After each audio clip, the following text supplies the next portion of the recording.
anniversaries, but don't do anything.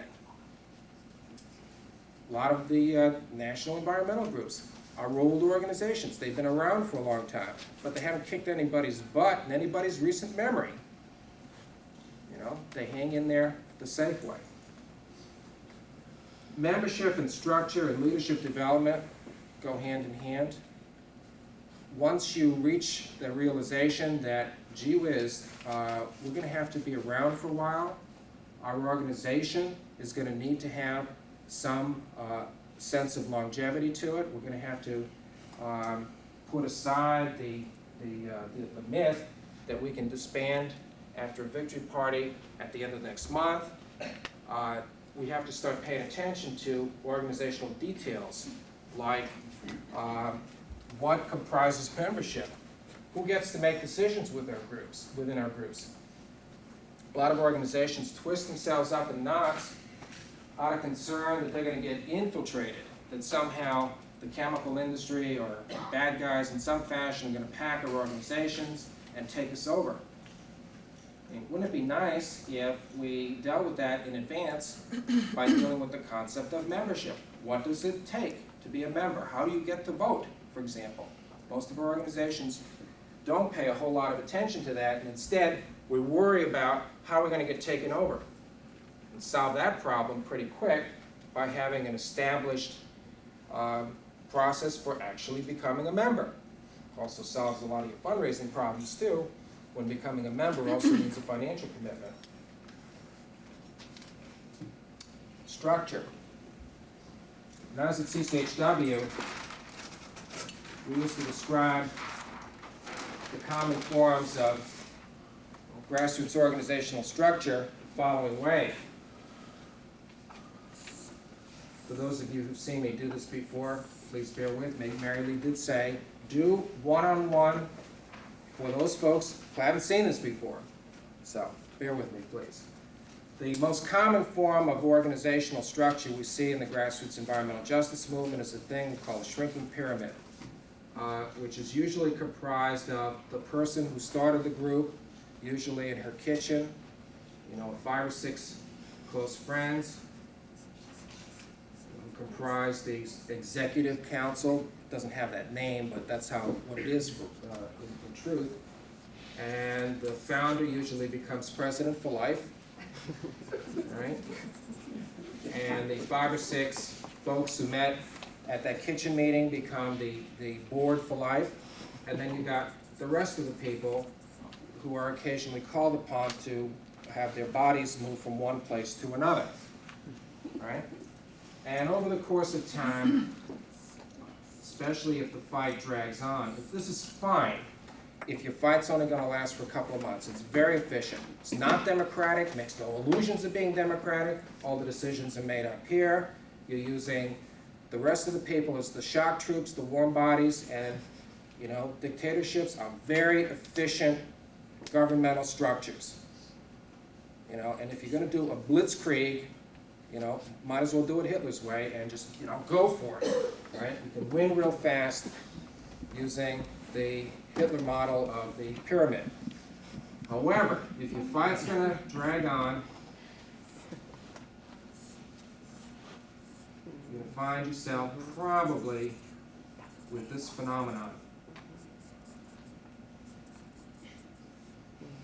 where the people that used to turn out don't turn out anymore. And what happens at this stage is that the leadership people start bickering at each other about how ignorant, stupid, and apathetic everybody else is. Right? Very common structure within the grassroots environmental movement, because we don't pay attention to organizing ourselves as organizations. We are obsessed, concerned, driven by the crisis, the issue, the thing that's motivated us to come together.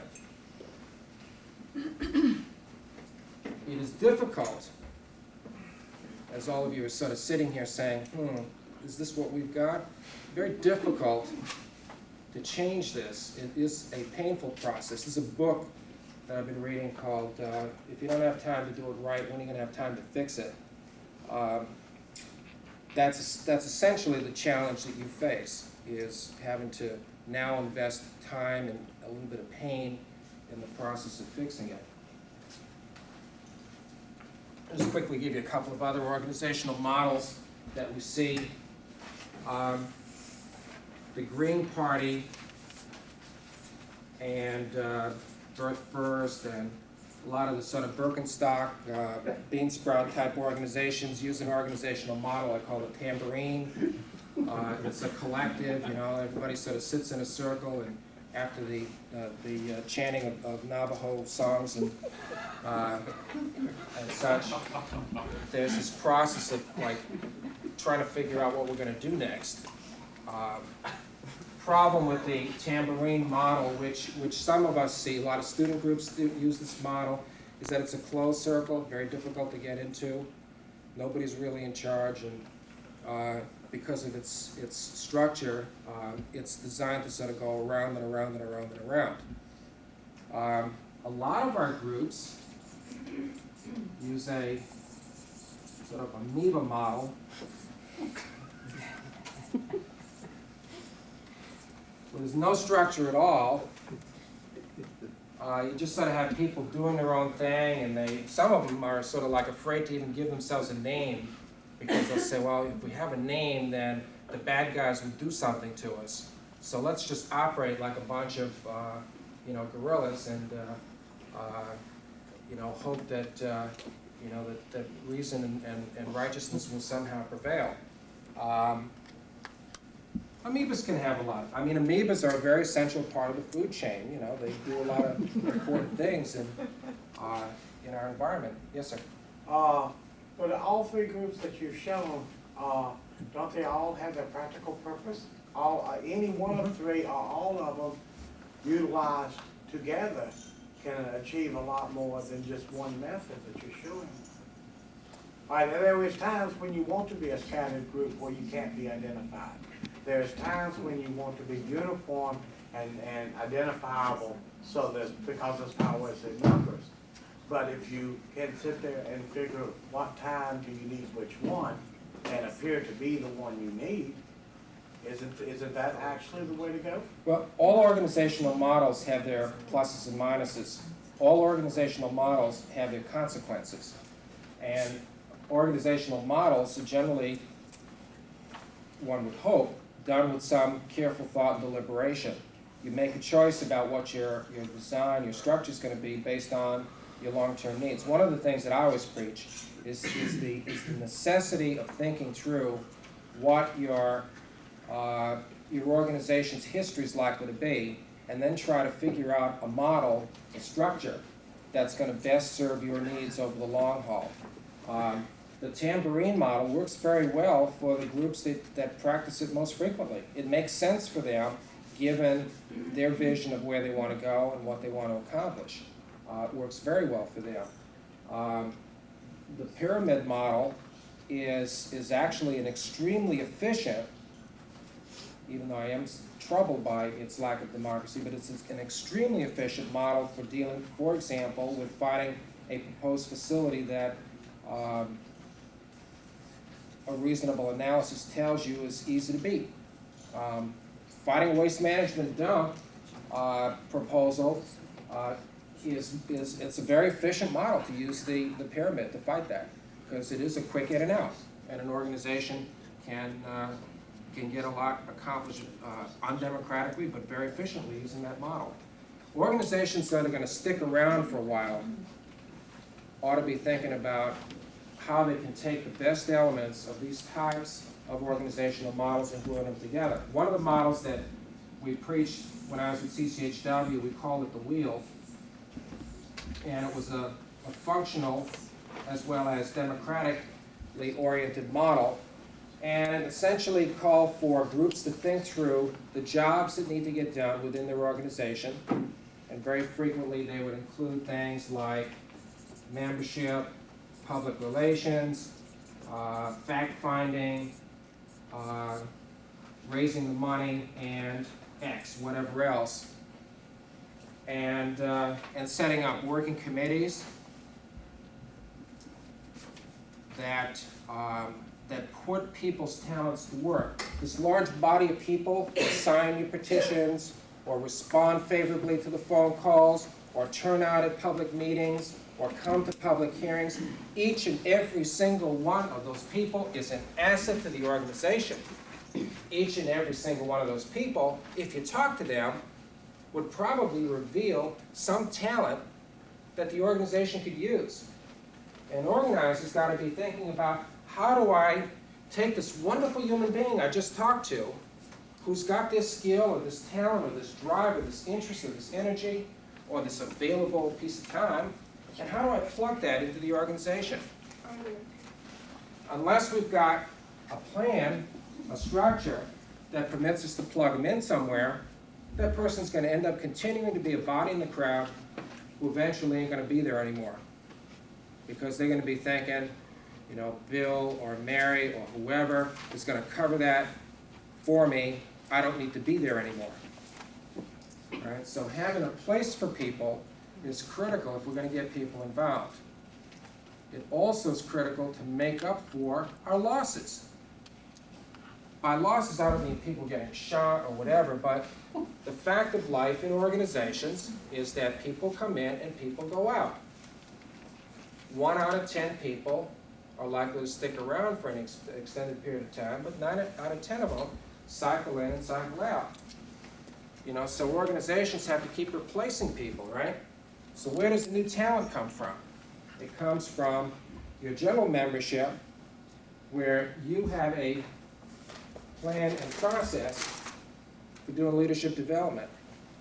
How do you develop leaders? You develop leaders by giving them a chance to do something. And if you have a structure that gives people an opportunity to use their talents, use them effectively, and feel good about it, they're likely to do more. Now, this wheel, if we layer on a few more details, can then provide you with your leadership core.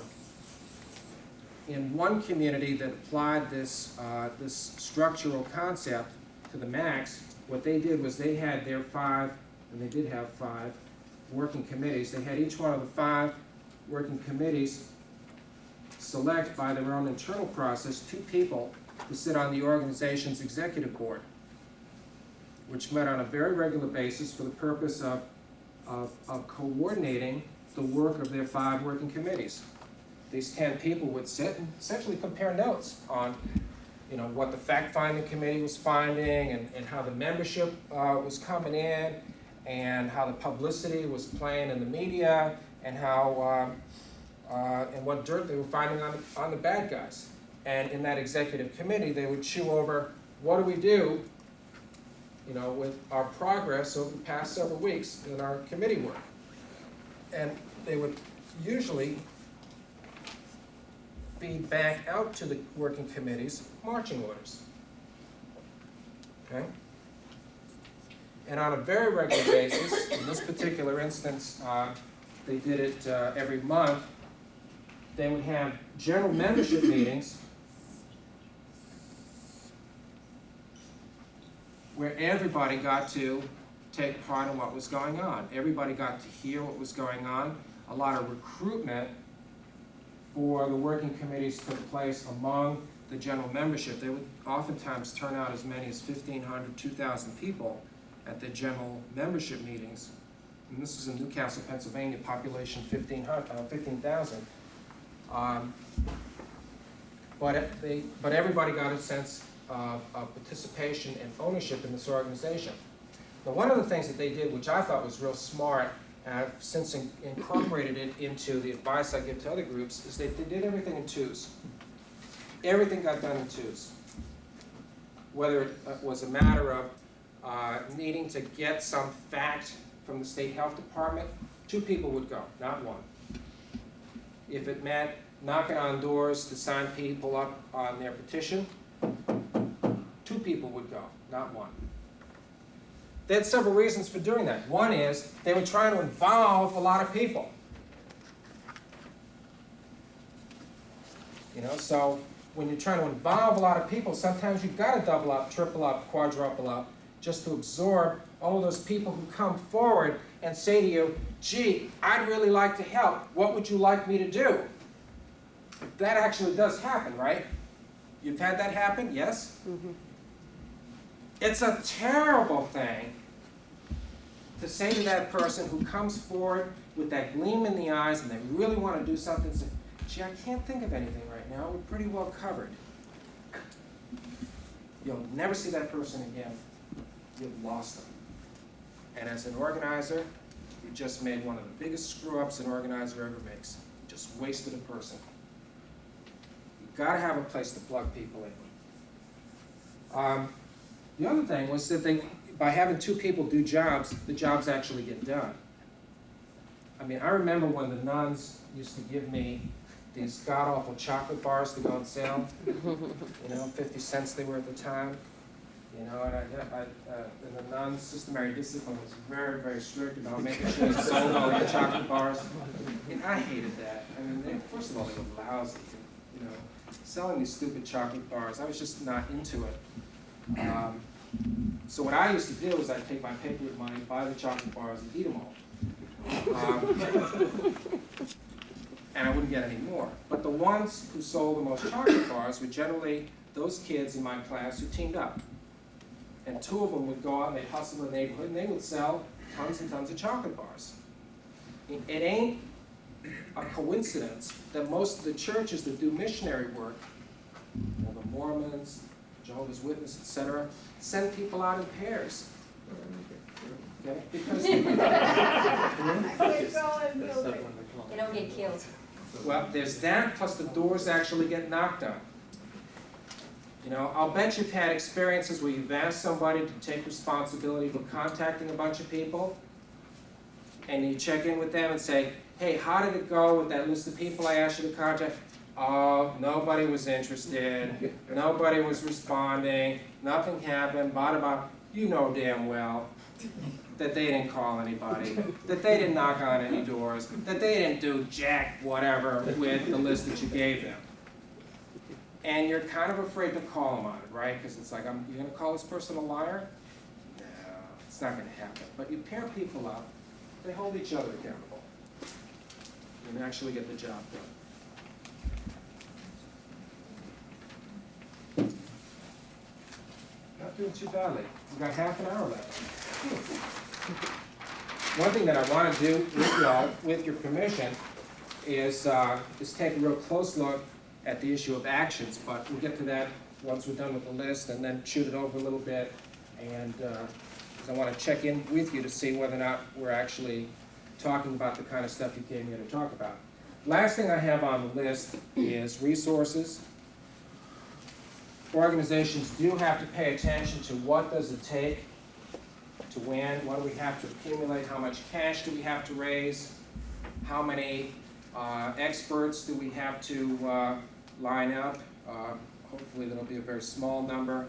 I just did a visit with the Yankton Sioux tribe last month, fighting a big mega dump, and we were kicking around the issue of experts, and they said, well, can you come back? I said, I'm sorry, no, I'm pretty booked over the next couple of months, and I won't be able to make it back here when on the specific date when they needed somebody. And I said, besides, I'm not an expert. And I remember one guy with like long braids looks at me and says, oh yes you are. And he gave me this big smile, and somehow we communicated without words, but I said to him, oh, I understand, expert, right, white guy from out of town. And he looks at me, starts laughing, says, yeah, that's it, white guy from out of town, that's an expert. We have to make some considered judgments in our organizing planning about what do we need to have, what material do we have to have in order to be able to win. How much printing are we going to need to do? How much traveling around money are we going to need to do? How are we going to cover things like phone bills, faxes, whatever, and get the job done? And how are we going to get that? Somebody is going to have to take responsibility for figuring out how much resources you need. Can anybody think of anything that I've missed in terms of essentials to keep a grassroots community organization going. Pam? I kind of, something that you missed, but you kind of just touched at resources. I find I spend more time lately trying to raise funds than I do fighting battle. All of these things, you can spend more time and not work on the issues. How do you get this happy medium? Okay, good question. These are not isolated things. This is, I wish it were so simple that you could say, well, and today we're going to focus on this and only on this. These functions, these organizational elements are integrated. Raising the money, for example, ought to be integrated with recruitment, with getting more people. When you're doing petition drives, when you're doing telephone tree work, when you're turning people out for public hearing, when you're asking people to come to community meeting, there ought to be an element of raising the resources to keep the organization going built into that. It's a missed opportunity to be talking with somebody and not be making a membership pitch to them. You know, when I'm talking to folks in my new capacity as staff coordinator for the Citizens Co-Council, if I'm talking to a new citizens group that's fighting a coal mine or is trying to get a abandoned mine reclaimed or get their water supplies replaced, I mean, I'm making the membership pitch as part of the process of establishing a relationship with them and responding to their needs. I have to tell you how I'm reacted to when I go to a membership pitch and when I'm going around signing a petition. All she's there for is the money. Sure. Our organization's dues are $5 a family. So that, how do you overcome this? You know, How do you and that's overcome it? right. I mean, you just said the first thing. We'll go petition and we'll ask people to join our organization. And the problem is, as soon as you mention dollars and cents, they don't want. You know, they're not really fighting the issue. They just want my money. And that's, you know, and that's the same thing that why we've had to go to elaborate resources like learning how to file for grants and all this other stuff. It takes a lot of time.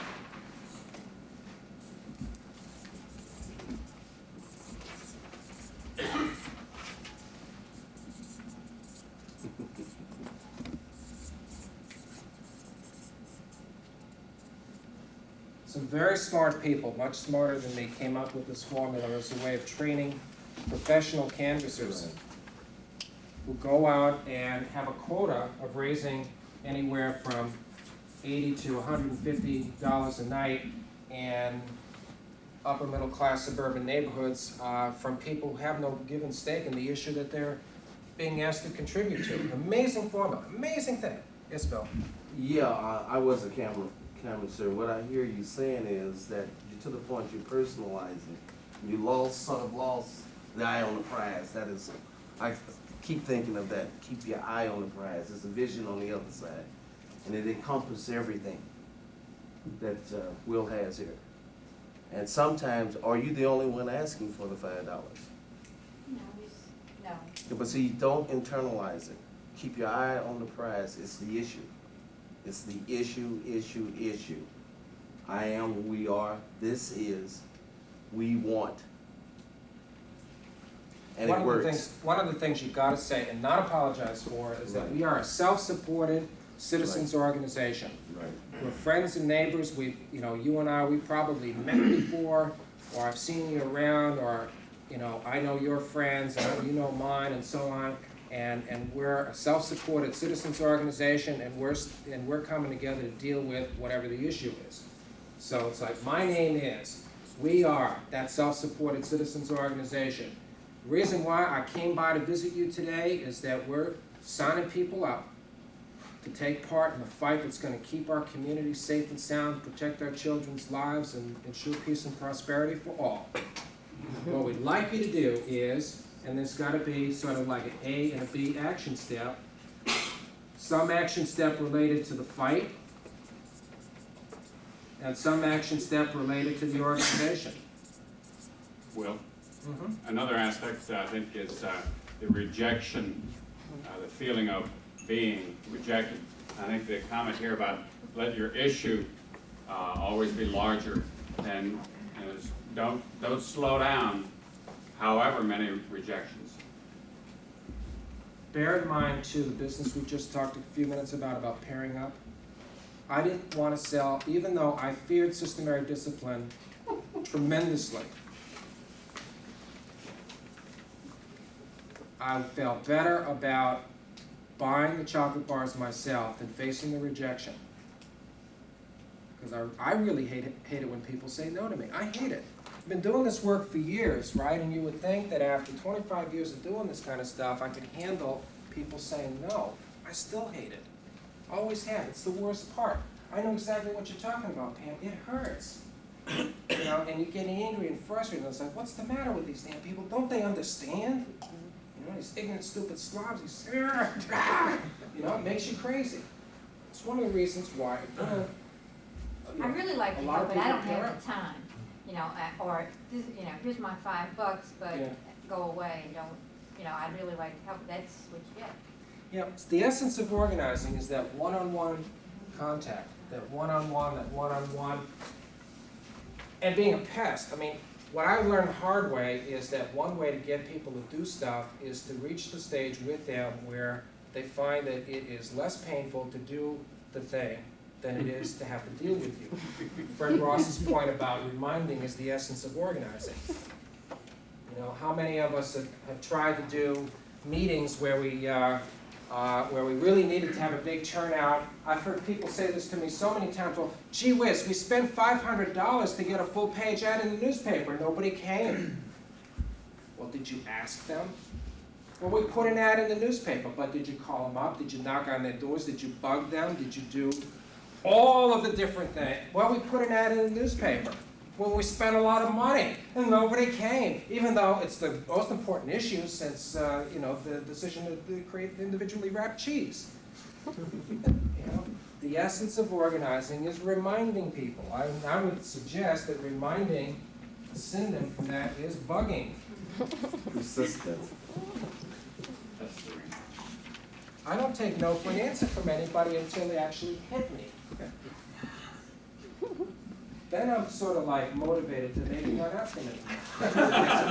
As a professional fundraiser, and I've done it for the last 11 or 12 years, one of the biggest things I've learned is never answer for somebody else, and we have a tendency to do that.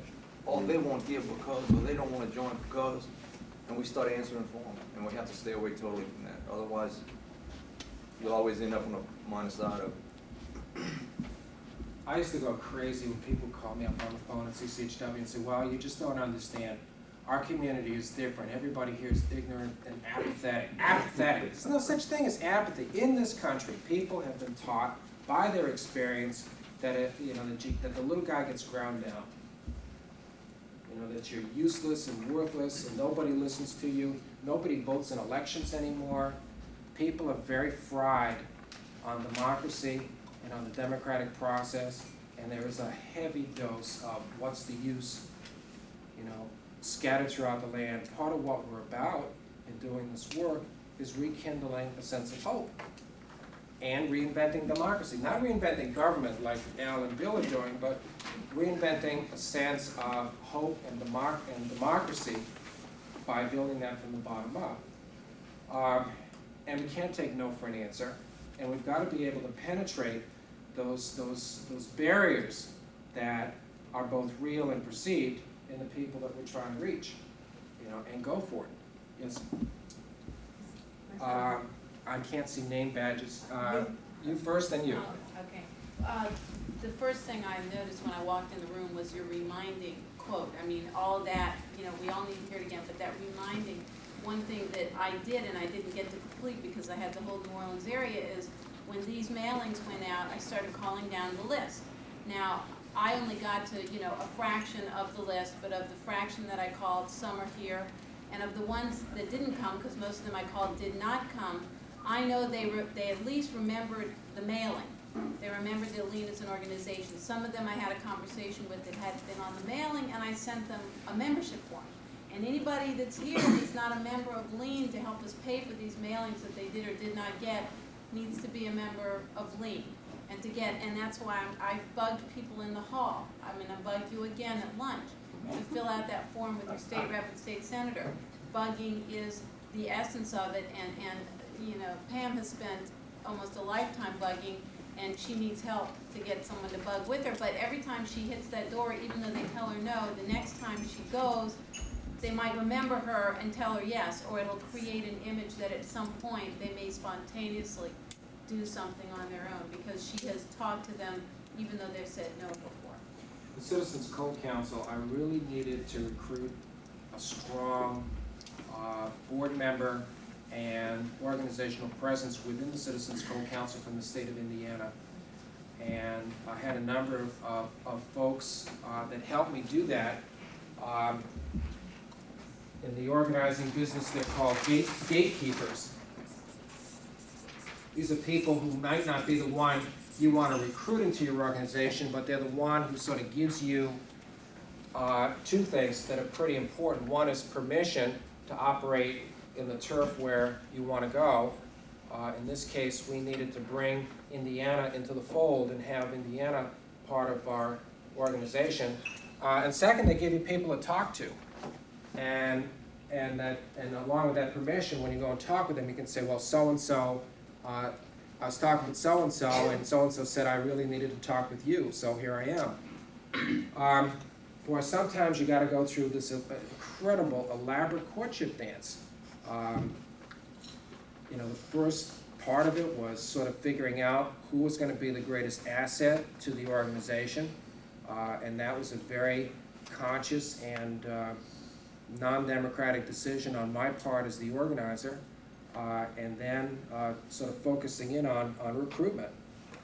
It took me about a year to get a person on our board who's since turned into being probably the best person on our board, very likely to become the chair year after next. But she was the toughest sell that I've had in years and years and years. And it was mainly because she was so good.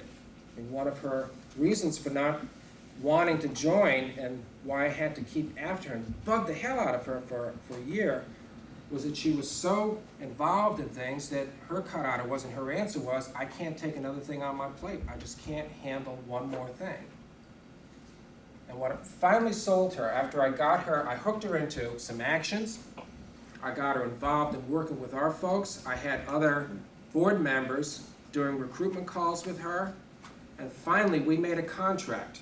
When she finally made the decision to sign up, and I said, Frida, if ever there reaches a point where you feel like you have to put more into the organization than what you take out, then you're free to leave, and I will never bother you again. She says, do we have a deal?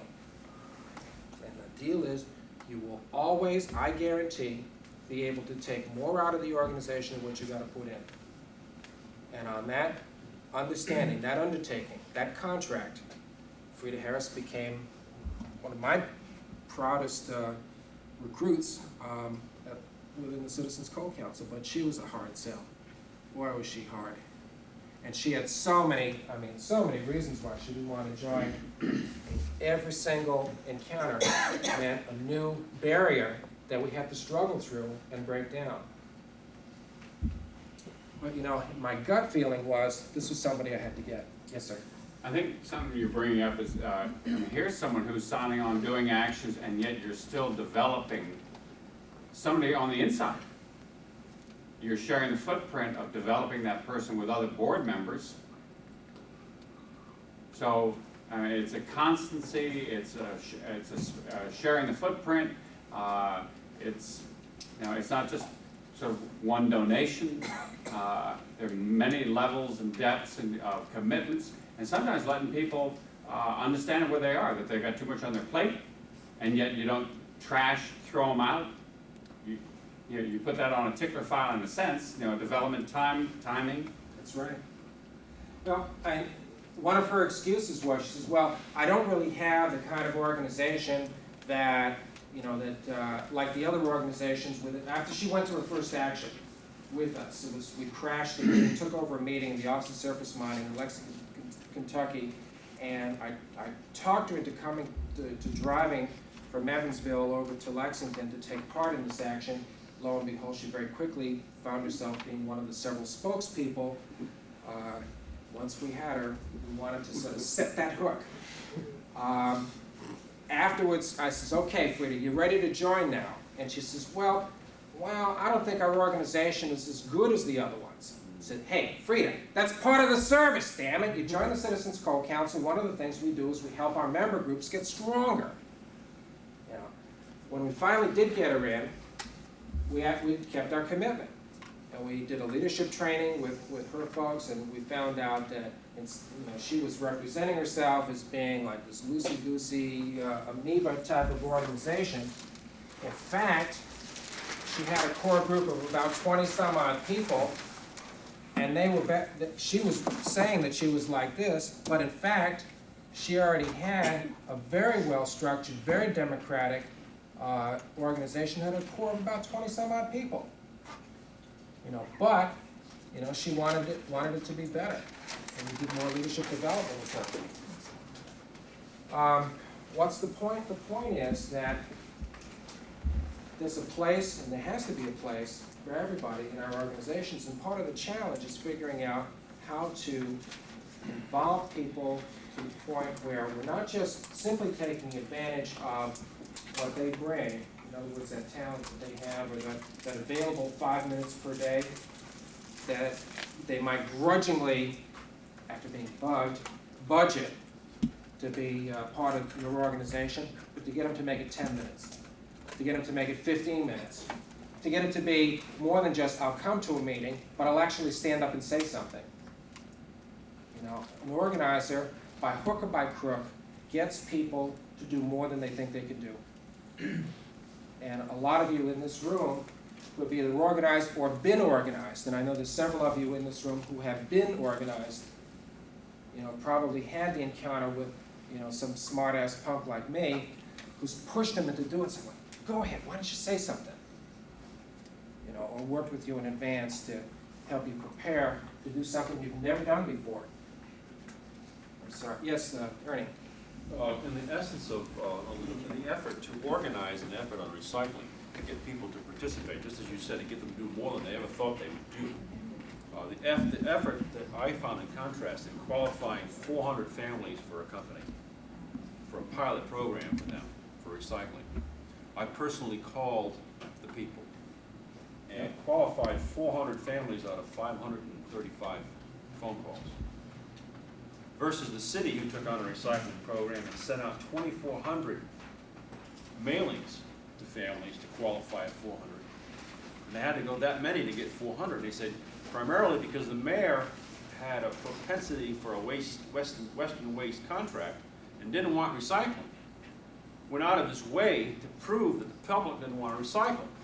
Although the very same people in an unincorporated area adjacent to the city had a 74% participation rate when called and asked to do something as a reminding tool, versus something in the mail or something like a newspaper article. And they went out of their way to say, well, you see, nobody wants to recycle in this city. We have to go to this landfill. So they went out of their way to craft the decision or the effort to say, see, people don't want to do that. You're full of nonsense. You don't understand the problem. People don't want to do this. I said, well, how did you qualify your people? How did you remind them? How did you get them to participate? Well, we mailed something to them. Well, that's like getting junk mail. You either look at it or toss it. One of my favorite Washington books is Tip O'Neill's autobiography. It's called Man of the House. It's hilarious. He's got these wonderful stories, and one of the first stories, and the most memorable for me at least, is a story he tells about his second election campaign. His first one, he took over John Kennedy's seat when Kennedy went to the Senate, and then he was up for re-election in his neighborhood, where he was known by everybody and had the kind of personal relationships that we all sort of dream about having in our communities. And he ran a sort of straight up by the book campaign, but his margin wasn't too good. In fact, it was pretty close to the point where he actually got a little nervous, and it stunned him. It really stunned him that in this community where he'd grown up and where everybody knew him, his margin of victory was actually fairly slim. And he started talking to people about it, he tells a story about talking with, I don't know, her name was Mrs. O'Flaherty or something, a woman who lived across the street from him, about how close the margin was and how upsetting he found it, that people that he knew all of his life didn't have that kind of confidence in him to turn out and give him the colossal margin that he felt he deserved. And he said, I just don't understand it.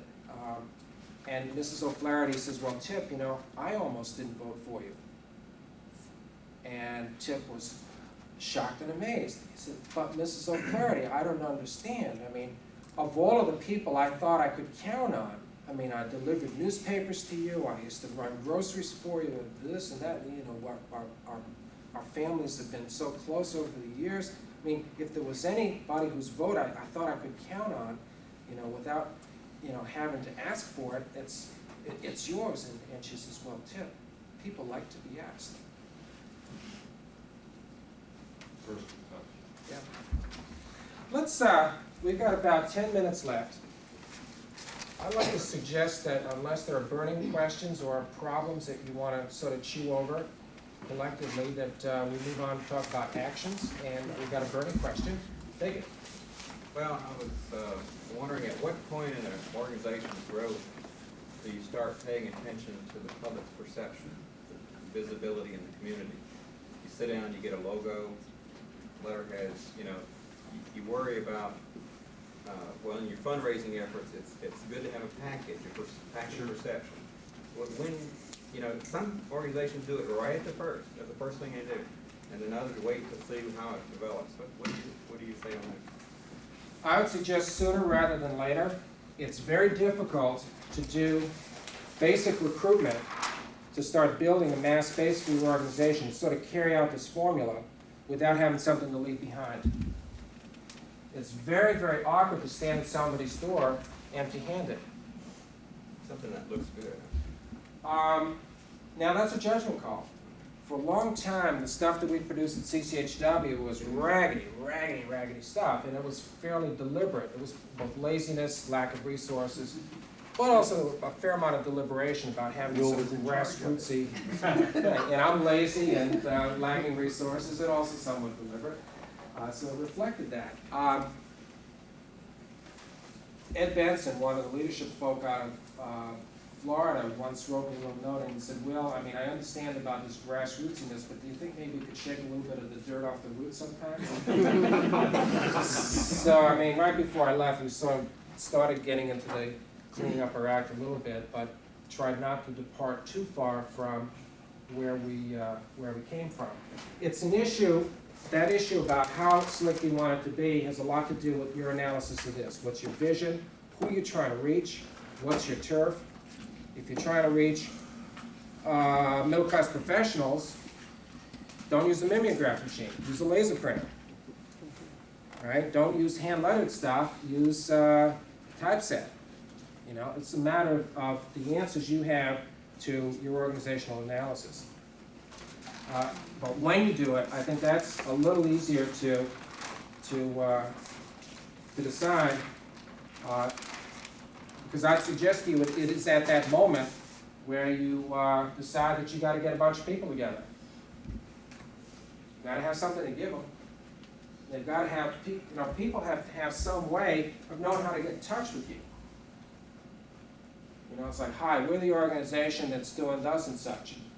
That's great. I want to sign up. Where do I send my check? Or who do I call? Or where do you meet? And if the answer is, we don't have a phone number and we don't have a mailing address and we don't really have any meetings, but we'd like you to join us. Like, join what? Join this amoeba? Where does the amoeba hang out? Right? Any other burning questions? I always like talking about actions because that's the fun part. It's what keeps organizations alive, the fight. Very quickly, actions. By an action, I mean a physical movement of people in your group in some fashion challenging those who have the power to give you what you want. some physical movement that engages people in conflict. Conflict. Organizing is about conflict. You can't make change without conflict. Douglas had it right. They don't give us stuff just because we're nice, right? Waste management doesn't cave in because you came up with a magic fact, right? Waste management rarely gives you anything other than a form letter when you send them a well-crafted letter, yes? Eventually, if you're going to make change, if you're going to get the things that others would deny to you, it's going to involve some level of conflict. And that's why action and doing actions is one of the critical elements of successful community organizing. Actions have a target, a focus, somebody you're going after. And by target, I mean a human being who can give you something that you want. In order to effectively get what you want out of that target, you've got to tell them what it is. Therefore, an action generally has some demands.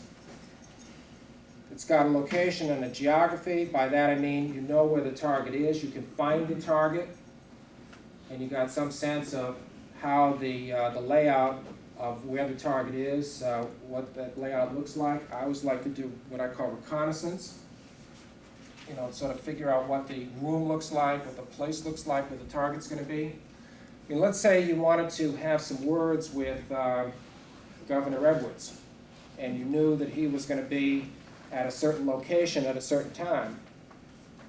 You know, you would be spending, I hope, as you do your planning, a lot of thinking about what does that place look like. Where is the governor going to be? Where is his limousine going to pull in? What's his route going to be to get from point A to point B?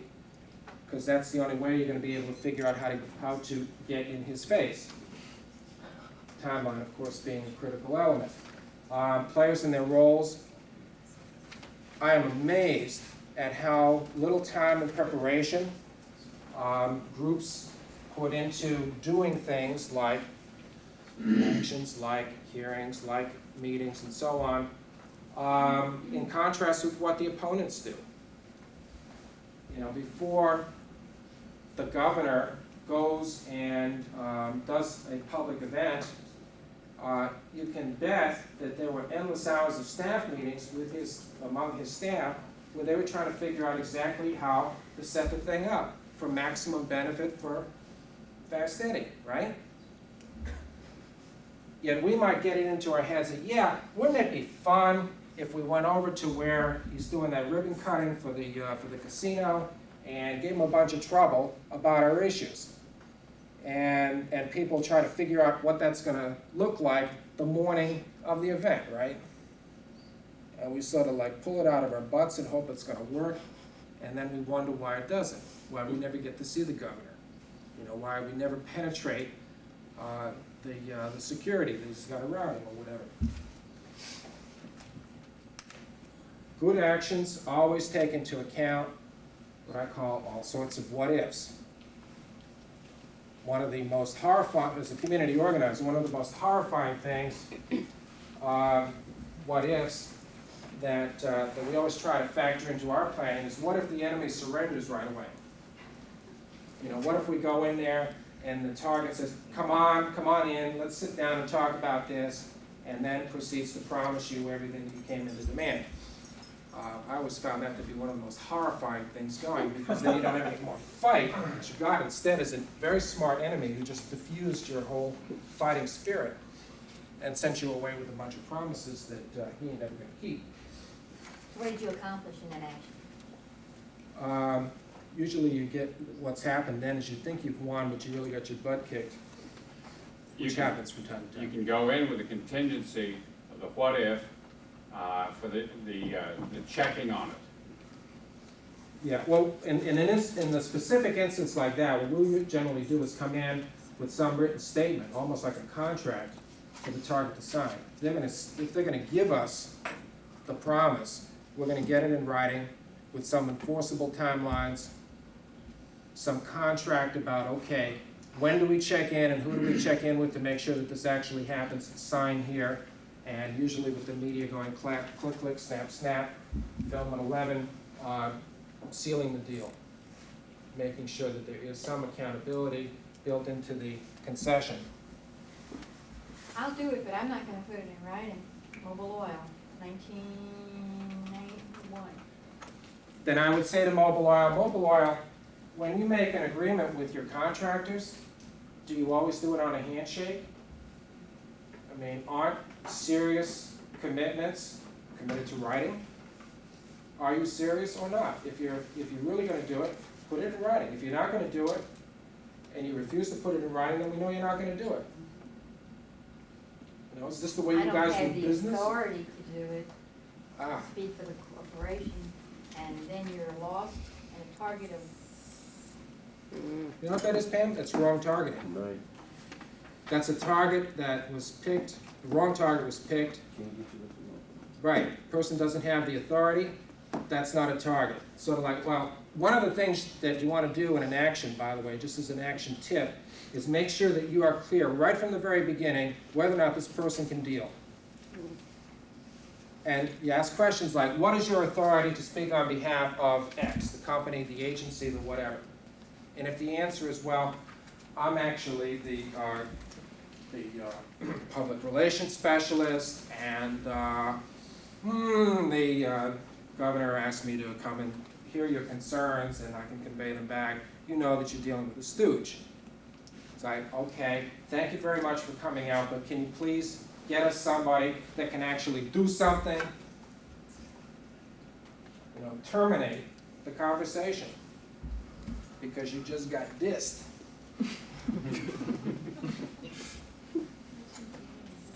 Bottom line about the general concept of actions is that actions are a three-step process: planning, the action, and then the reflection and celebration. Plan, act, reflect. Plan, act, reflect. Okay? Just doing an action spontaneously isn't going to get you much, although it could be a lot of fun. But you get more mileage, and you advance the building of your organization if you plan, act, reflect. Let's just quickly go through some things that could turn into actions. Things like, I mean, there's always an element of confrontation in a real action. Something that people recognize as we just got in the face of our opponent.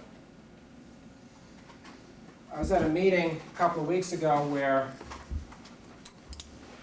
a professional so-called organizer actually said, she's from Wyoming, and she says, you know, in Wyoming, sending a letter to Senator Wall or Senator Simpson could actually be called an action because it's a very risky thing. And I mean, everybody just sort of groaned and rolled their eyes because she missed the point that an action brings people nose to nose with the people who have the power to do something about the conditions of concern to people. Pickets and blockades and motorcades are the kinds of things that can be actions. Information actions are fun to do.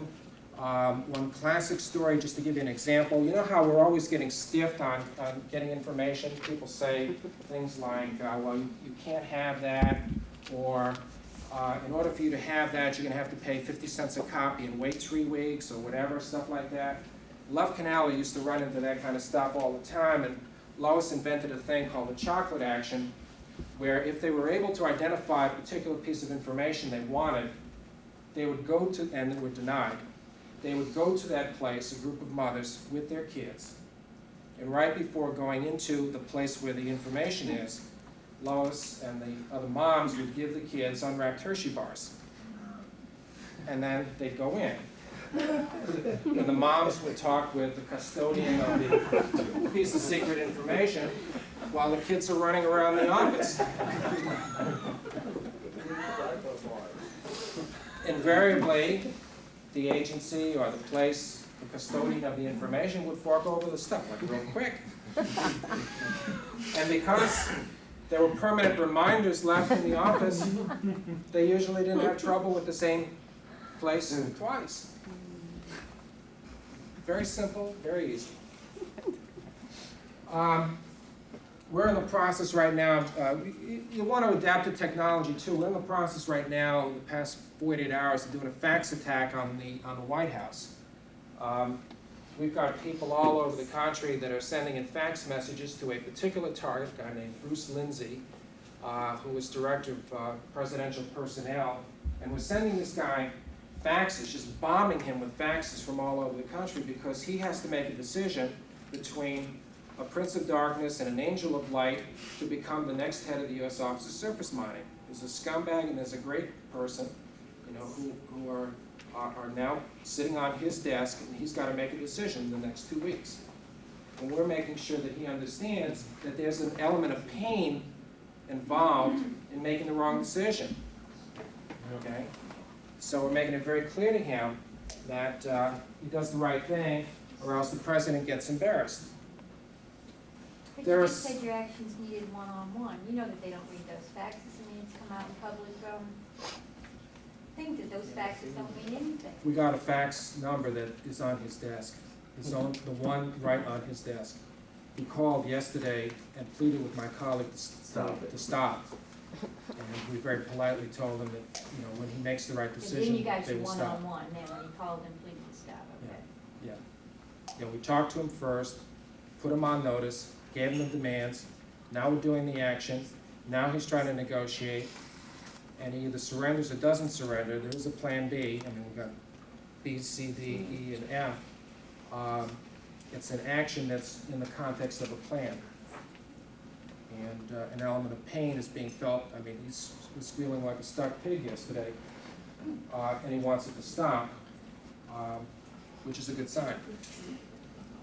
There are other things that you can do that could be actions if they involve an element of confrontation. For example, this meeting, this conference, could be considered an action if, for instance, a target were brought in, like this afternoon, for example, if a target had been invited, to be shown our collective strength, and if we beat the shit out of him and made a demand and then sort of threw him out.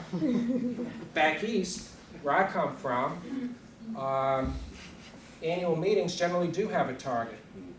You know, and I would suggest for the planning of next year's conference, it might make sense, given that every year the turnout keeps getting better and better, that you might want to bring in a target du jour. You know, bring him in. Maybe bring in this Kai Hambone or whatever, and just do something to him. He wouldn't show up. Well, there's ways of dealing with that too, Right. which is a subject for another session. But even conferences can be turned into an action if these elements are incorporated into them. And I think I'm getting a signal to wrap up. Let's just finish up on what actions are and what actions are not. Actions are hot as opposed to cool. They've got a focus. They're personal. It's very, one of the trick questions I like asking folks is it possible for us to fight the system? How many of you feel like we really and truly can fight the system? Wrong! You can't fight the system, and I'll ask you some follow-up questions to prove why you're wrong. Where does the system live? What's the address for the system? The plant managers of chemical plants. The White House. That's not the system, that's a plant manager. That's a human being. The White House, the governor's Being part house. of a corporate system that has a chain link mentality. What is the system's fax number? I've got a list of 800 Uncle Ed. You're making my point for me, which is when you penetrate the concept of system and start giving it a name, giving it a face, giving it a fax number, giving it an address, then you can start to challenge the system by taking it a human being at a time. Actions have some element of risk. Sending letters, writing letters to the editor, these are all very nice things to do, very useful things to do, but let's not mistake them for actions. Testifying at a public hearing is not an action, unless you do what I saw happen in Homer, Louisiana, where I saw 300 people stand up, and their testimony in the public hearing was to stand up and say, this hearing is bullshit, and they walked out. That was an action. One of those rare occasions where a hearing actually had some spice to it. Element of surprise, as opposed to being predictable. Having a purpose as opposed to being done just for the heck of it. Linked to a plan, collective, confrontational, fun, and fast. On that note, I'm going to end with the classic Alinsky line that an action or a tactic that drags on becomes a drag. That's also the case with workshops. This workshop, according to our conference manager, is now closed. Thank We you. will have time to talk to you all.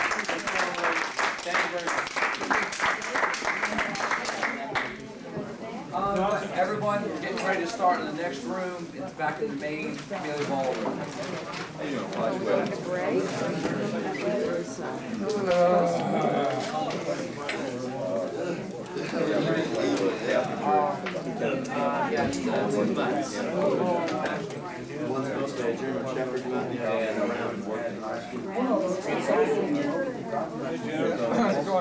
Fine, good to see you. I'm doing the thing, recording stuff to drive.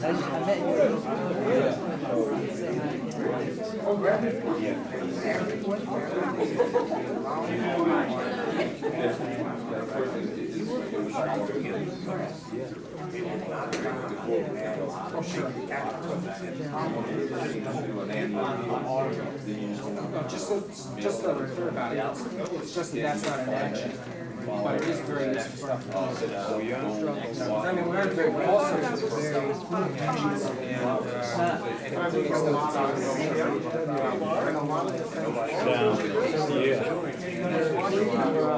A couple different things. That's right, because I mean, a lot of this stuff is common sense.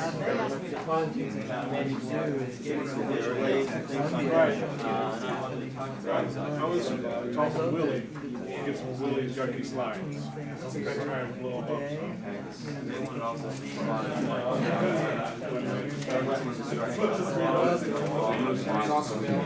some of those carry-on shots, you know, the Delta, that we can blow up.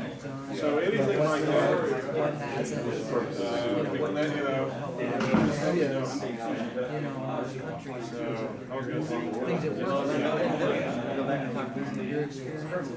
Well, the Bible, no Testament, New Testament.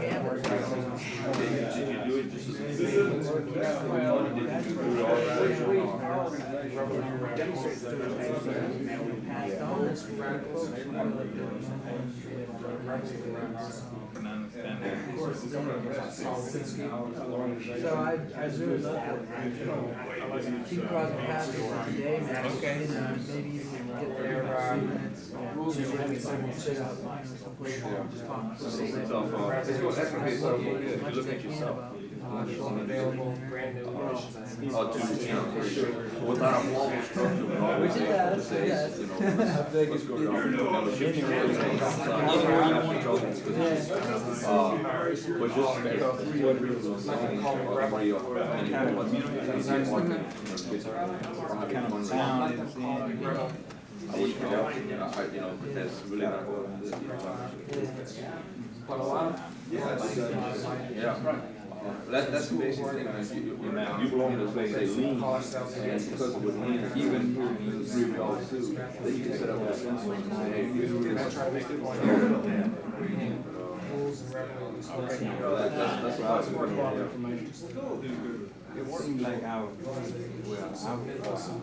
They have to look at, you know, public defense and shit. can't Someone stop, will help you out. you know, they have. Then you're not getting a lot, so they have to do that. The problem is we have maybe A lot of some other community blackout. Stop. Now you always want to hear. I guarantee you. This is the first Like I said,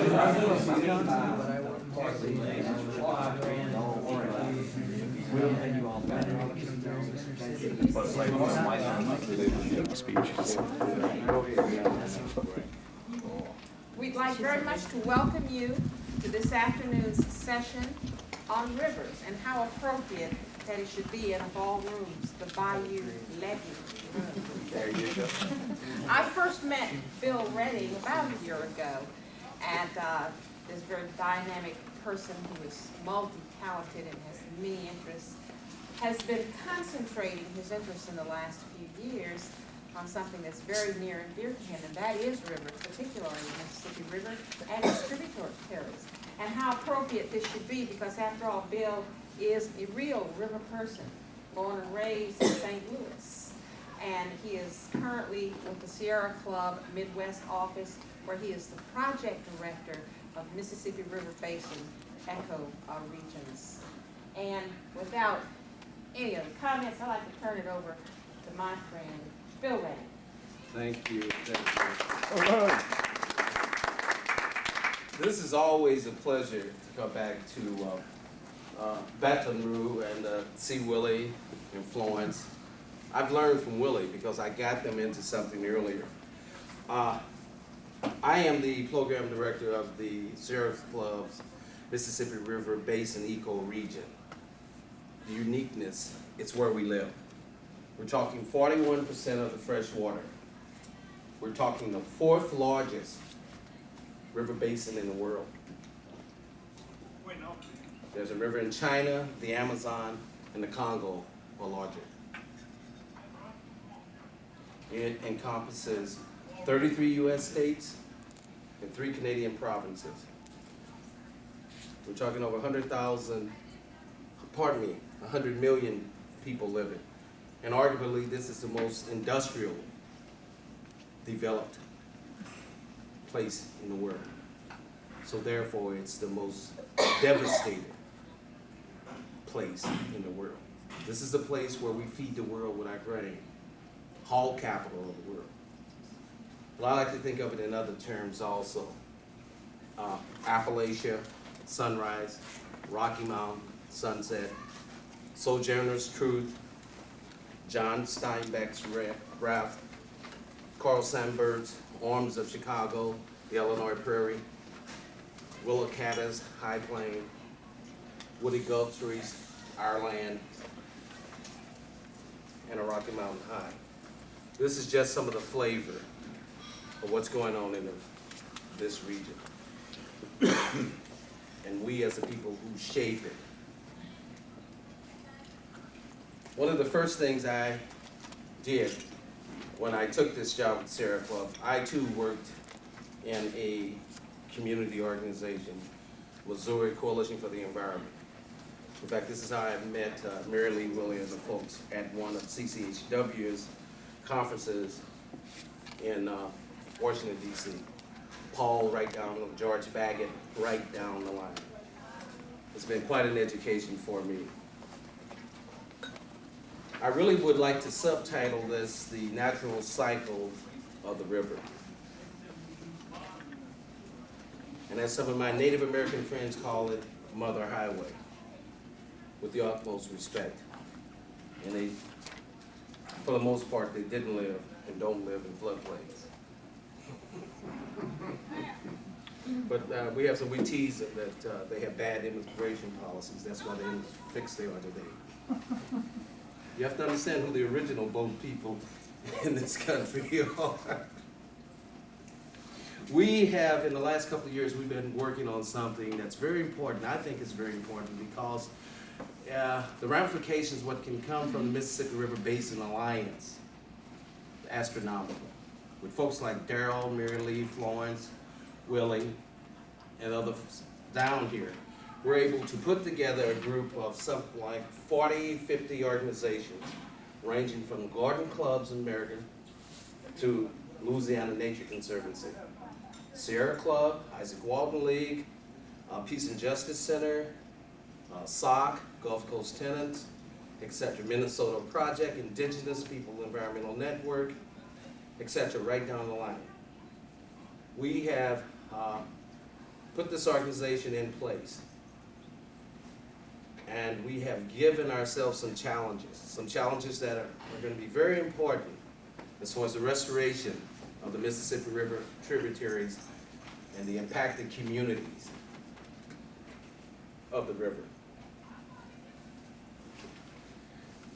I was totally surprised about a month ago because of the flooding, the natural cycle. See, the only tragedies here on the river are the ones that we've made. The river's doing what it's supposed to do.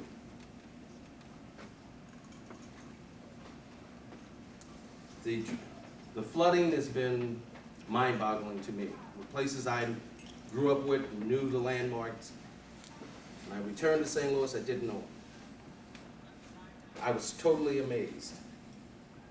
But one thing is very significant also here. The 3 states that suffered the most flooding have lost on average 87% of their wetlands, have been destroyed.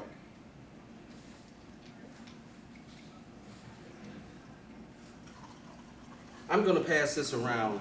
We produced this publication called the Mississippi Times. Anyone who would like to get a complimentary copy, if you would just sign your name and your address on this, please, and I'll make sure that you get a copy of this. I like to hearken back to something when I think of the community of the Mississippi River and the diversity of the people that are within the task forces of the Mississippi River Basin Alliance. One important thing about all of us, talented, bright people who must retain their identity. Will talked about it some when he was talking organizing and building coalitions and alliances, which will be absolutely important. It's going to be tantamount to being able to really do anything. Because the emphasis on the cleanup and the restoration in the watershed has to come from the lean.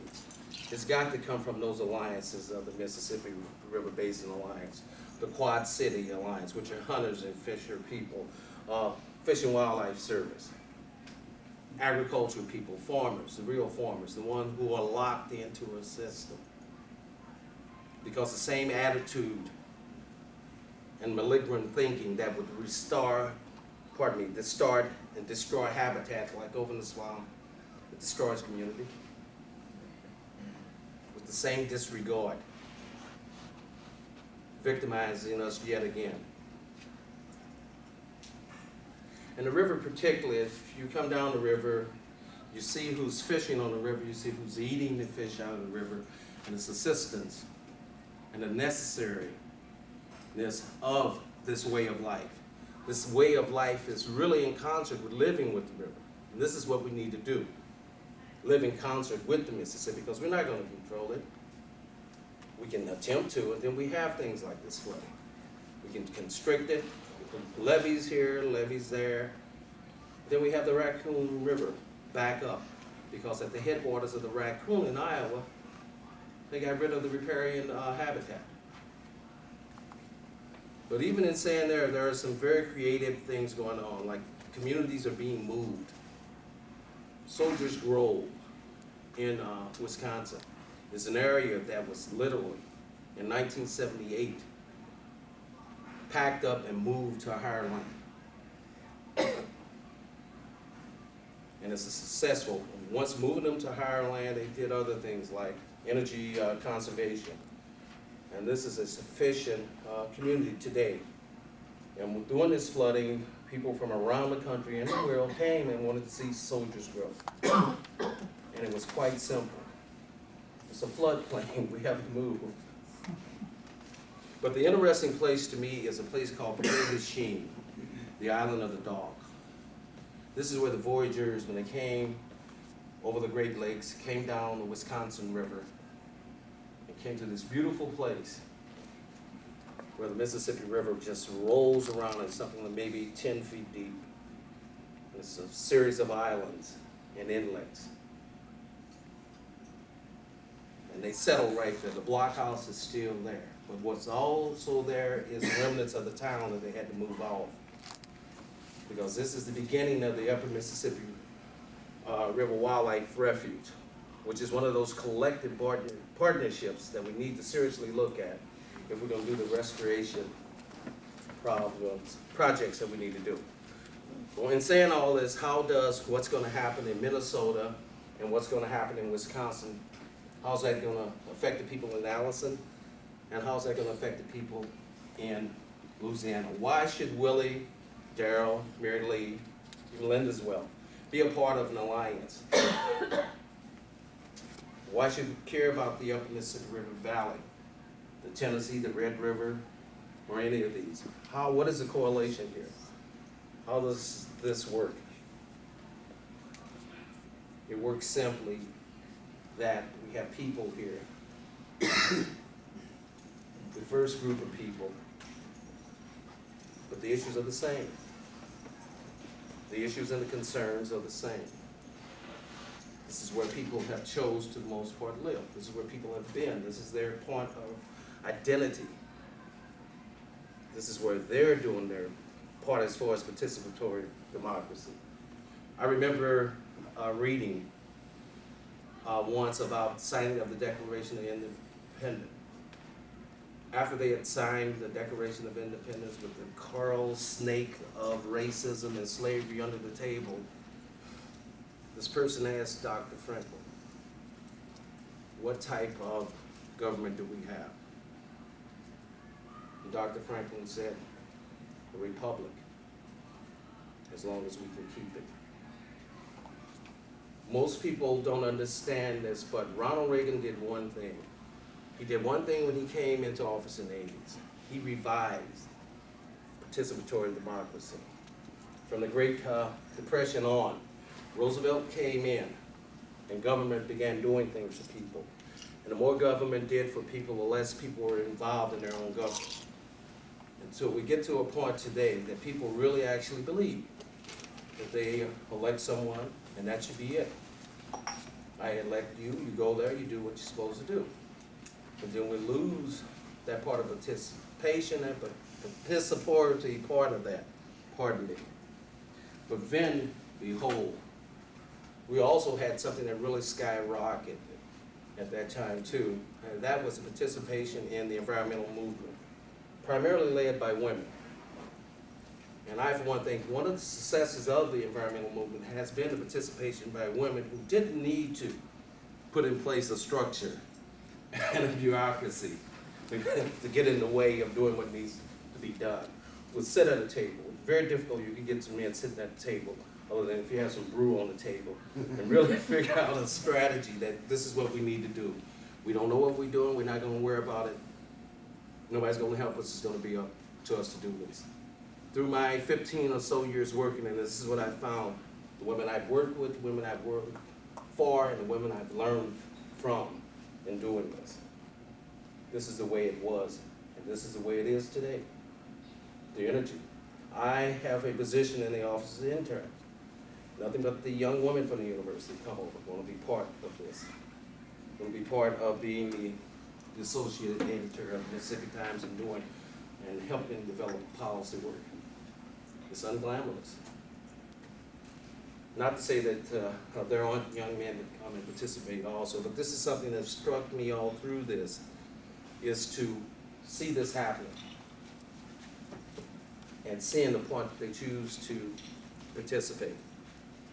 A very important thing, the other element here that's playing a role that is overlooked. You hear the words justice, injustice, racism, equity, and it's a movement.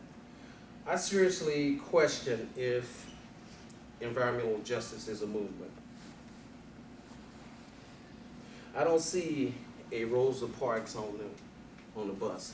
I don't see the Freedom Riders coming from DC all the way down. I don't see that level of passionate commitment to what we're talking about doing here. It sounds good, we say it, we come to a meeting, and then we put it in its place. Where it needs to be, where it should be, and where it would be most effective and is most effective, integrated in the larger picture of what we're doing. In my case, the conservation program of the Sierra Club. Therefore, I will not say that I have environmental justice here. I just have a ending the toxic cycle program here, as it affects people in 4 counties. Identify something where you can have a victory. You know, put Rosa Parks on the bus. have her, in this instance, come up and do a testimony on the water quality in her community. And let her or him ask the questions. What is the rate of stomach cancer here? What does the tumor registry say here? What's in my drinking water? How can I believe what you say is in my drinking water? And by the way, we've had this tremendous amount of water here. What are the ramifications of these impacted sewer sites? We have close to what, 2,000 surface sites in the Upper River alone. And how many, something like 200 Superfund sites that we know have been impacted. Floating barrels, unlabeled, from the Missouri and Mississippi River. And you have your Monsantos there, you have American Cyanamide, you have places that we found out even I didn't know in St. Louis where they made Agent Orange in World War II. Pardon me, in Vietnam. It was made right down there on the river. Then we have the lead belt there. The only mining of lead in this country is taking place in this floodplain. I just wonder what those raffinite pits down in the Ozark, were they impacted by the Gasconade of the Twin Forks of those other rivers down there backing up? These are questions, if you put this to the state DNR and the EPA, they have no answers to it because they're ill-equipped to answer this. There aren't any doctors who have this knowledge in EPA. Maybe this needs to be asked from HHS or housing. How much of the housing has been impacted? I mean, this is the challenges whereby when you have a diverse coalition / alliance like we are in the process of putting together, it's got to be an open-ended process where people come on board from the beginning, when the decisions are being made. And you have to be persistent with the folks. We have different people, and diversity of a number of people. You could say, for I know Native Americans, we want you on here. They'll say yes, and you call them, they forgot about it.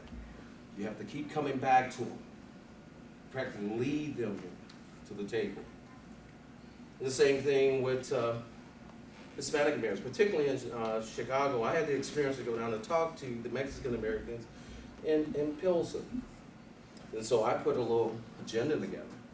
I was going to talk to them something. And I sat at the table and they started the conversation. There wasn't an agenda. The agenda was being there, that you had something to say. And if you're there with something to say, people want to hear it. So I threw my piece of paper off to the side and just sat there and listened. It was an education. And this is what this is all about, the process of educating each other and extending the education, individually taking responsibility to extend the education to other folks. Nothing for us, I have something to tell you, I have something I want to educate you to. It's something that I found out. The first step to any education is what we don't know. And it's frightening. What I found out, what I don't know. But it's challenging as well.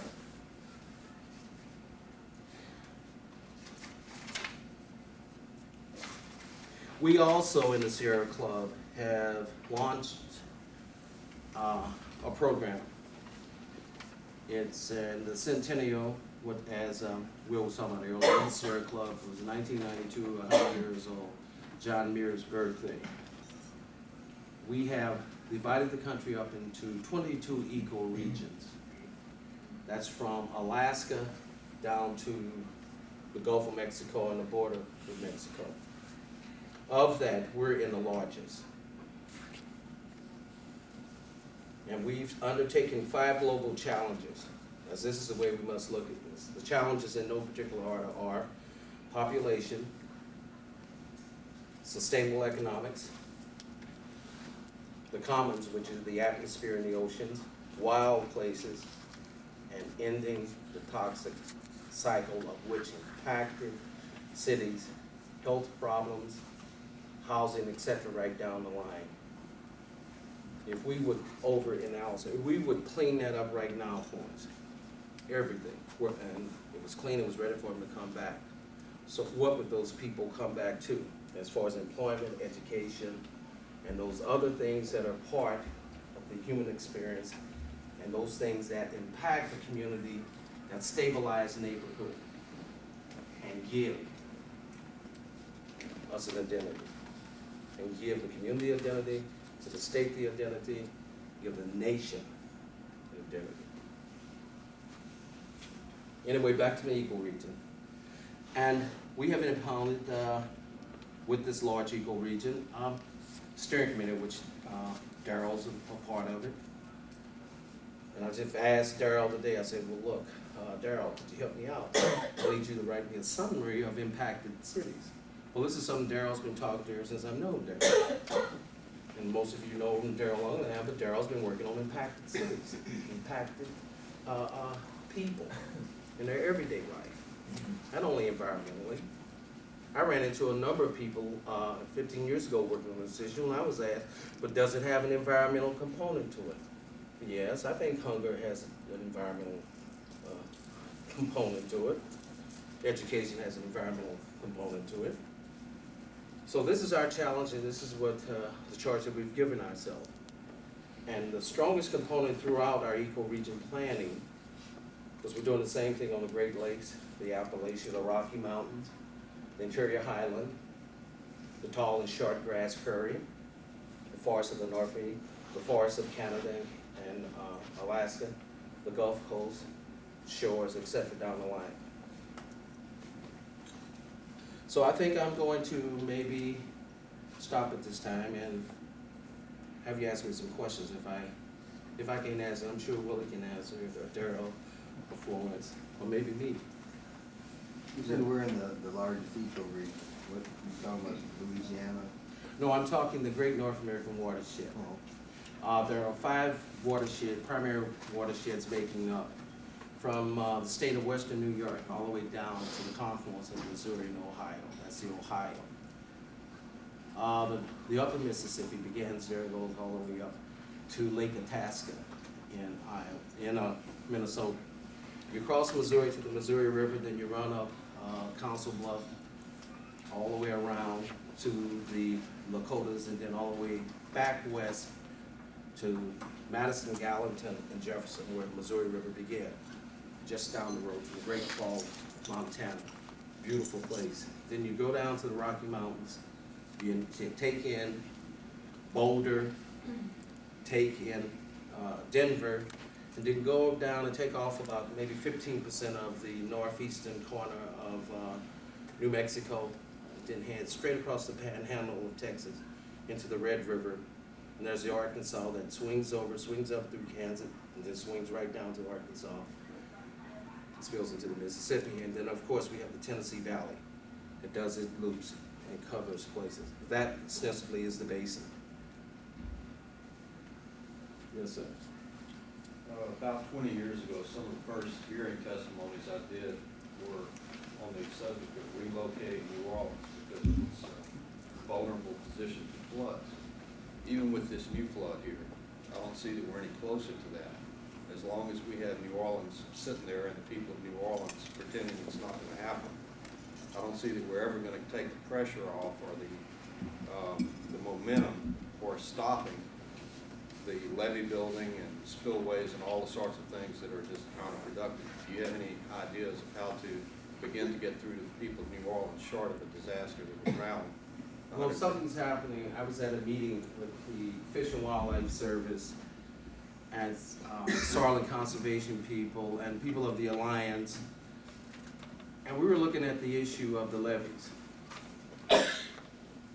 And the whole idea of levees and how levees give people a false notion that they're safe. But I'll say this, and I'll say it over and over. The story of this river and the city of New Orleans is not over. If not, just look at Chaffalaya. Because that river wants to bend back and go back. When Cortez came up, DeSoto, pardon me, when Cortez dispatched DeSoto to come up to plunder the Mississippian people, he came all the way up to just below St. Louis. There's a place called Fort Fontaine that's just north of the city. DeSoto is where when he died, they cast him into, and the Mississippi ran straighter and had more tributaries than it does today going into the Gulf. And New Orleans wasn't New Orleans as you know it today.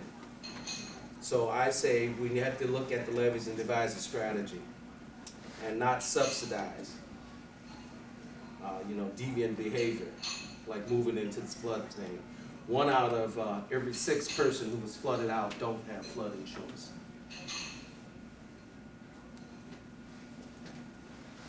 Bill, I'd like to kind of follow up on that for a second, because I think this flood has really pointed out that the river's a holistic system. And one of the safest, it's never going to be totally safe to live in New Orleans, and the levees are a false sense of security. But part of the best flood protection you have in New Orleans is a healthy wetland ecosystem upstream. And next spring will be interesting because we didn't get a whole lot this time. I mean, our river levels are much higher than they normally are this time of year. But because the Ohio was nowhere near flood stage, we didn't feel the effects. We're going to be looking at a situation next spring where a lot of those levees up north are still going to be too sodden, too saturated to be much valued, and they're going to be out of the construction season in a couple of months. And if they get a wet spring or and a heavy snowfall this winter, it'll be an interesting spring for New Orleans. I don't think you have to wait till the spring. I think the fall rains. Last week, Iowa received another 10 inches in an hour, and the water was laying over. Understand it's saturated. And you're talking about an area, let's have a map. Missouri is more coarse in topography because of the second Wisconsin period of the Ice Age. Although the Ice Age didn't come down into it and created such a river. This is why I say it's been educated when I read up on what the geology here, and I love it. I love it. It was very interesting. I can look at it and I can just imagine. What we have is just like a sponge. It's just like Jell-O. The alluvial plain is just like Jell-O. These idiots are building in the floodplains, like the Missouri floodplains. You ever at Chesterfield there? It's flooded out. Well, that's floodplain.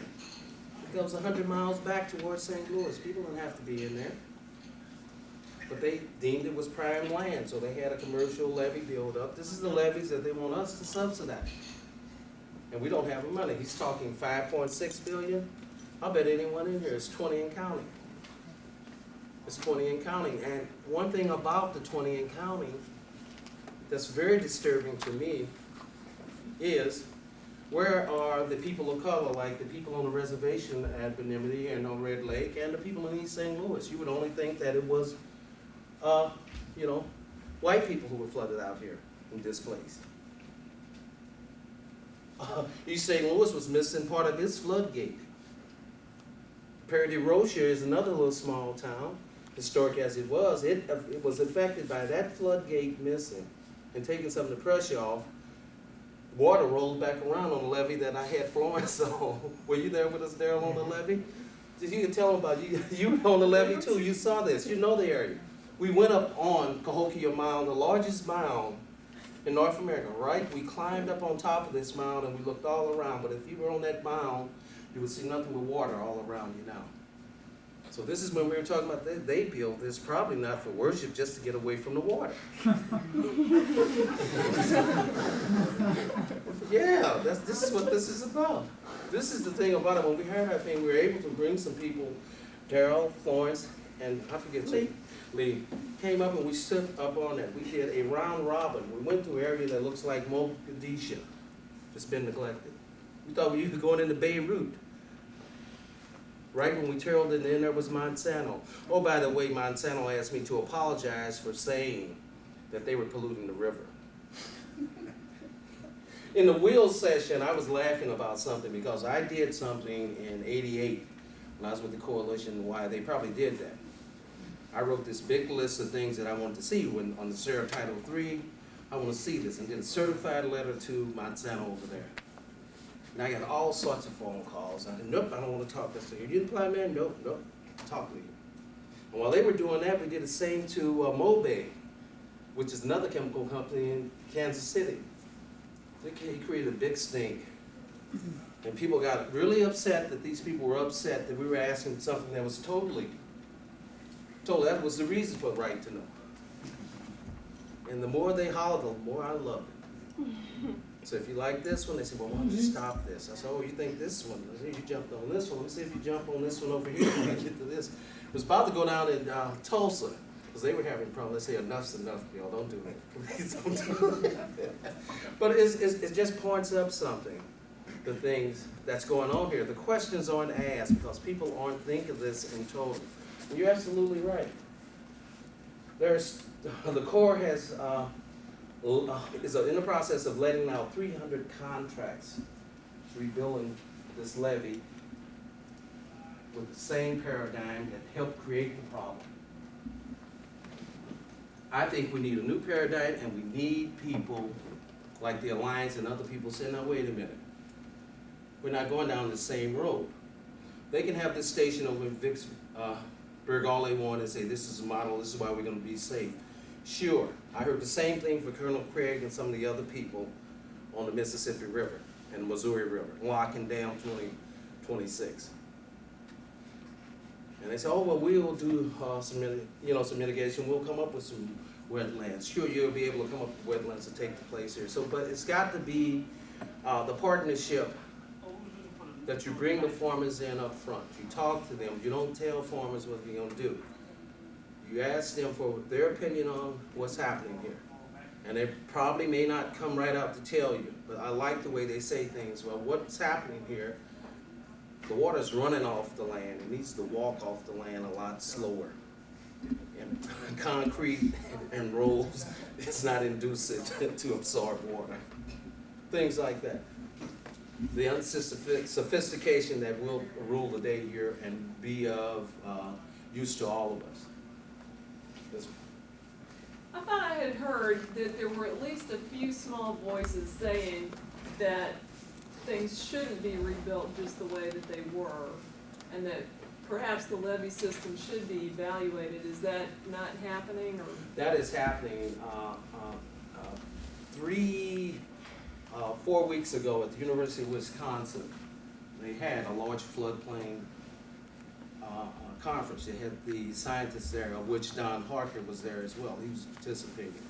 He's a member of the Alliance with Kentucky Resource Council. And they were saying that if you build a levee, one option may be that some of the levees need to be rebuilt. Now, one of the devastating things for Davenport in Quad City, I saw this last week, is that they put a flood wall there, but they didn't put a flood wall over in Davenport. That water rolled back there. We may need to put a flood wall over here. But if it's where the farming is, it may be at a certain height. Then when it does roll back over, it just naturally flood through the cycle. And those people are encouraged and bought out, asked to move. Farmers that have paid, money's in that account to pay them to not farm in the floodplain. Encourage them to do this. Put it in the bank, the Wetland Reserve Bank. And there's, of course, there are some lands that you're never going to go back to wetlands.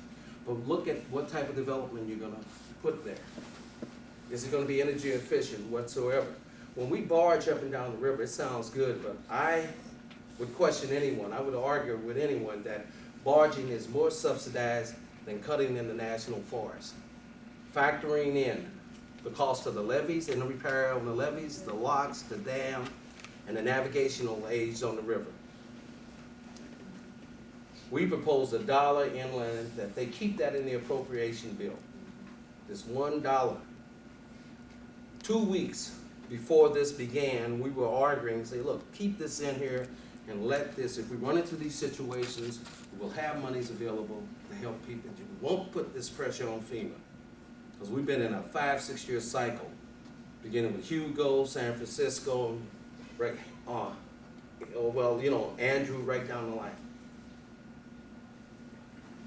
So this is, we're tying all that in to look at that. If you talk to some of the meteorologists, say we're going to have a wet fall.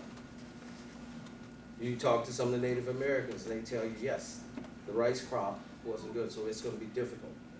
Joe Campbell, remember Joe? Yeah. Joe said Joe's in Russia now anyway, that's another subject, but this is a Lakota man. And he said, but I don't think anyone's listening what we're saying here. It's gonna rain a lot. I knew on Halloween when I first was in Madison, we had 25 inches of snow. But we were supposed to go to Minneapolis, and they had 53 inches of snow on the ground. And that was the beginning of November. And that was a couple of years ago. The pattern has been changing from drought to being wet. We should have known we were in trouble when California was getting all that water after this drought was ending. And it's snowing now in some of the higher places, up in Minnesota and in Canada, even on the Great Lakes. So given that, yeah, we got a problem. We don't even have something in the short-term tactical strategy, I don't believe. And the other human element on this is the people. Those people were poor people in those trailer homes. Those people didn't have anywhere to go. There's some farmer gonna make some extra money, put them at the end of this place in harm's way. Yeah, you can point down there, just give me $25. Now he's claiming, he's running over the Grafton claiming, help FEMA buy me out. Is that how, is this money gonna drift down to these people? No, it's not gonna come down to these folks. And it's just, and we're talking, a number of these people are kids. None of these people are children. And just make me, I can remember campaigns that we were fighting at Pelican Island. There's a series of islands that have served as a paper on the Missouri River as a buffer for this. They had the bright idea, let's form them. So we argued with them in '88. I was a part of the campaign that we fought with them to turn those into national, historic park district, make it a park district. People told us we didn't know what we were talking about.